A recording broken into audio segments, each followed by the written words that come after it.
So basically, I was going through my files and, running out of space as usual when I came across quite a few different drawings that I just hadn't finished, and I literally forgot I had them because why would I go back and look through my files that I have just randomly? I mean, I was now, but that's not the point.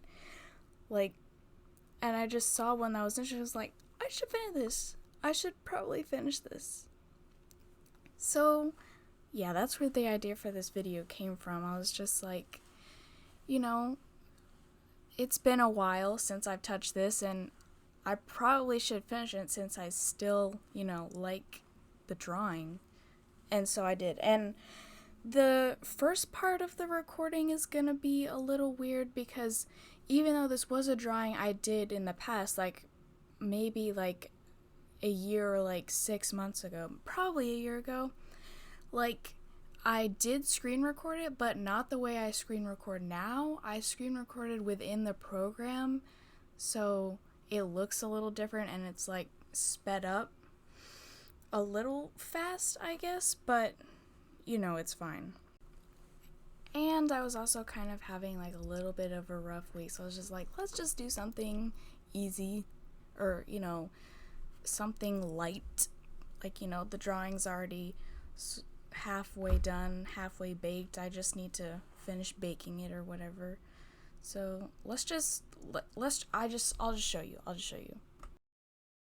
So I started by, doing a underdrawing in red of and comparing a referential body type and stuff and a referential pose, photos and redlining and stuff, and then to get the body type down. And I do undersketch red, flesh in green, details in yellow, and then I end up doing hair in pink.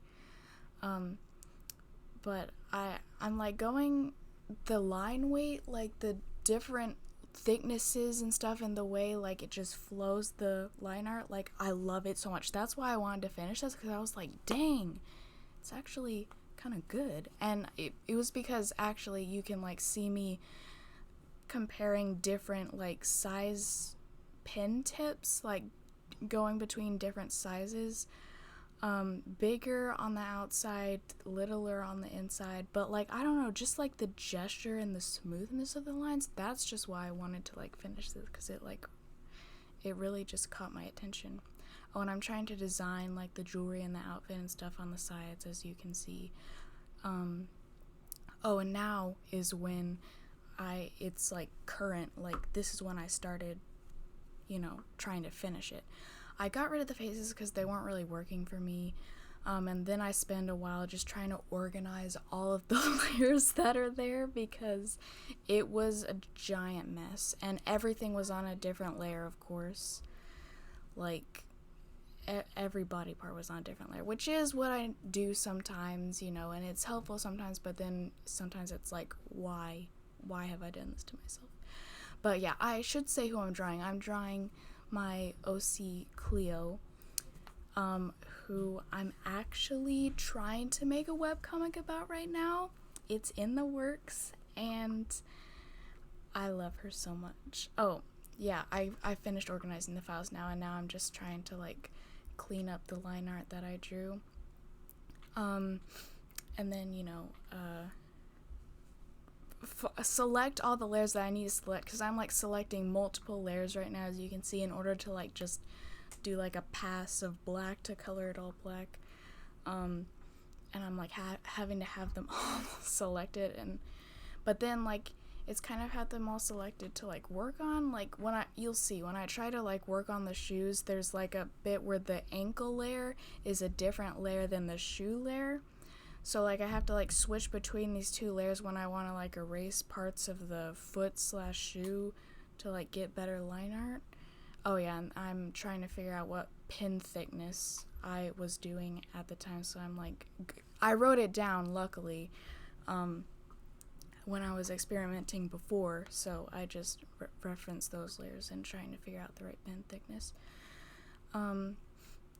Yeah, and you'll see I try to drawing the little flaps, and then it's like half of it is ankle, half of it is shoe, and it's like kind of annoying. But and it's not just there, of course. It's like that happens all over the body because every part is like on a different thing. Like for the pants, it was like half his leg, half his jean. I don't know. Listen, it's fine. It's fine. And I love using the little straight tool. It's such a godsend, especially doing shoelaces. Boom, boom, boom. I just bang it out. And I made them a little too big though, so I have to shrink them down. But I don't know. I just love that tool so much. Like, so glad they have that in Clip Studio. Of course, the majority of my line art is just mine though, because I feel like it just flows better even if it's not completely straight. It's just, you gotta get the vibe, Oh, and yeah, I did write alpha male as Cleo wears like a shirt with that on it at some point, like one of the ironic t-shirts that you can buy off of eBay or something. Like, she wears one of those in the comic, but I thought it would be funny to have it as the background, but so I just put it in to see what it looked like. Okay, I was just trying things out, and I started to like color it in because I was like, I need to see the vision that I'm like having in my head. I need to like start seeing it because and I'm doing the coloring and stuff, I do believe I used the new skin tone that I gave Cleo in the last drawing I did of her with like the car in the background. And because I feel like it just fit much better. Like, I feel like the paleness didn't quite suit her character before. But yeah, for the most part, for the full body figure of her, like, I could pretty much just paint bucket it because the line art was pretty closed in, which I, in the past used to be pretty, I don't know how to put it. Like, I made sure that that's what my drawings would do. But yeah, now I'm just like trying to add more details because it looks like now that I've blocked the colors in and like I get her color palette on there, like now I can fix some of the old line art that wasn't quite as clean as I wanted it to be. And I was just trying to add the details to make it seem less I don't know, less simple. I wanted to have a more like well thought out character design because this was originally supposed to be like a character design sheet or whatever. But yeah. And for the background, I obviously chose to not go with the alpha male because I didn't really want to go for like funny or dumb. I wanted it to be cool because it was, originally meant to be like a character design of sorts. So I got rid of that and I was trying to think up of a new idea. So then I'm just like debating in my head. Like, I had so many ideas and it was very hard to like just pick one, but I was like, I just need to like go for vibes. So I thought, why not just like let's slap a magic circle on there and let's bring in the other aspect of her character design color palette, which is pink, because there's a magic aspect and I wanted to get some pink magic flames in there and really get the whole part of her character design in there.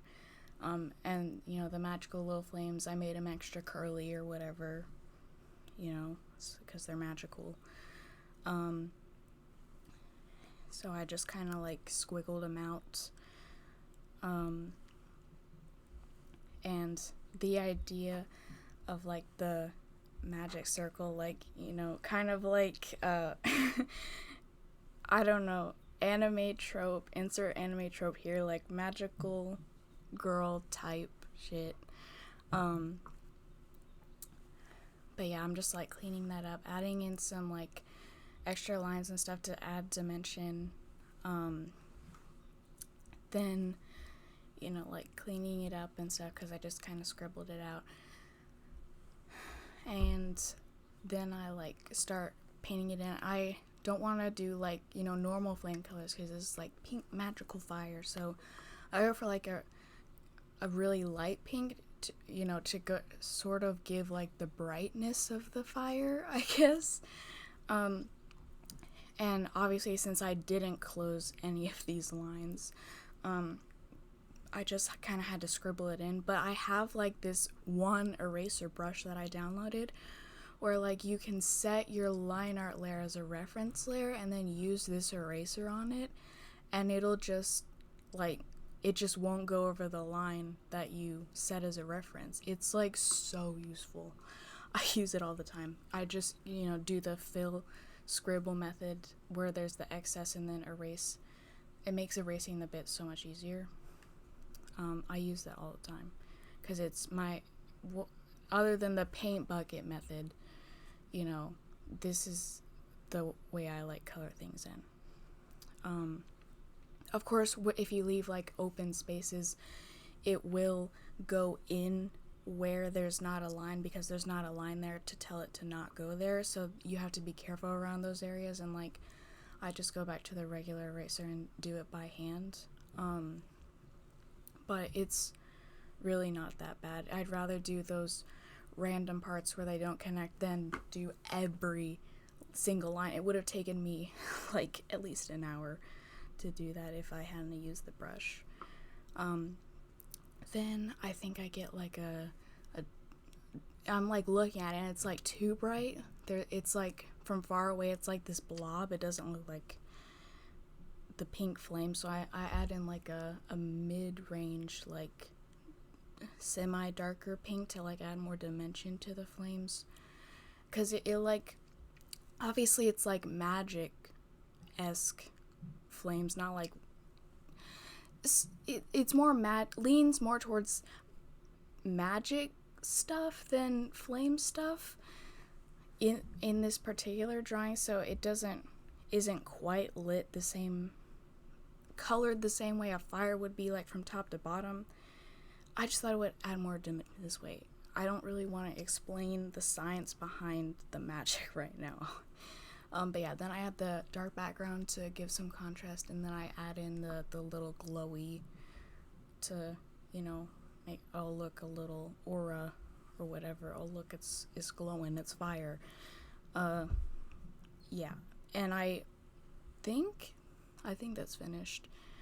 I thought about shading her like to actually react to like the light of the fire, but then I was like, no, this was intended to be like a character design type thing, and I want to be able to like color click the, you know, the palette and stuff, and I just wanted it to be like a simple thing. So yeah, overall I'm pretty happy with it, and I'm literally obsessed with her as a character. I need to make a video where I just talk about her. I swear, I literally just have brain rot of my own characters like 24/7. When I'm awake, when I'm asleep, I am sick. I am down bad. But, you know, whatever. I mean, they're just my little borbos, but yeah.